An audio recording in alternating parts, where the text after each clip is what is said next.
هلا بنات، شلونكم؟ شو اخباركم؟ ايامكم سعيدة، كل عام وانتم بخير، صحة وسلامة ان شاء الله، تحقيق الامان بنفس الوقت.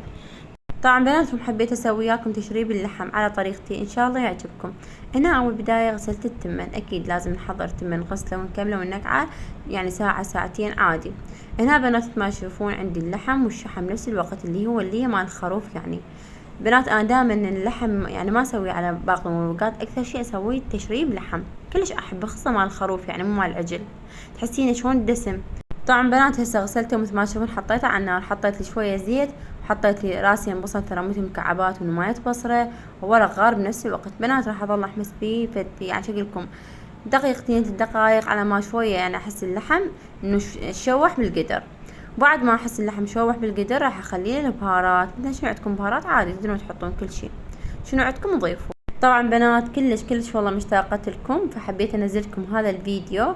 اتمنى اكون خفيفة عليكم مثل ما يقولون، واتمنى تشاركون قناتي همينة لان التفاعل كلش نازل، على مود ارجع لكم من جديد، واريد لايكاتكم الحلوة، اريد تعليقاتكم هواي همينة.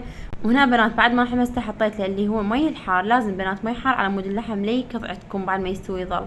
وحطيت له طماطايه نص، فلفل اخضر نص، وفلفلايه حاره همينه بنفس الوقت، وخليته يفور مثل ما تشوفون بنات. وحطيت له من اللبلبي، صار كلش طيب. هسه بنات راح اغطيه.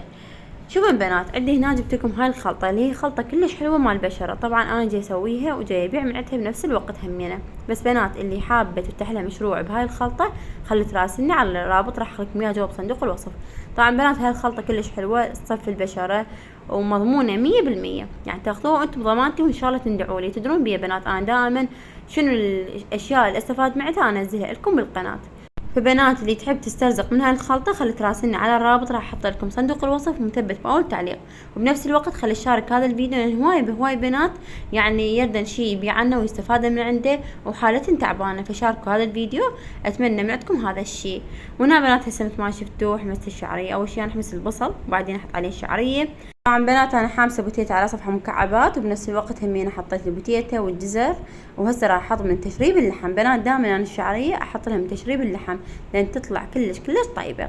وبعد ما تستوي الشعريه ويا باقي المكونات اللي سويتها راح تنشف اكيد، وبعد ما تنشف راح اضيف لها البهارات الكامله وتصير طعمها كلش طيب. وتوكي متعودين على استحقاتي، فهذا الشيء طبيعي مال الاستحقات والله. فوالله بنات كلش مشتاقة لكم. هذا تشريب اللحم مالتنا شكله النهائي، طبعا طعمه كلش طيب يجنن البنات. وهنا بعد ما حطيت البهارات مثل ما تشوفونها صار طعمها همينة كلش طيب. وهنا بعد ما صارت الشعرية جاهزة والاكل كله كملته الحمد لله وشكر صبيته، وسهمكم الف عافية.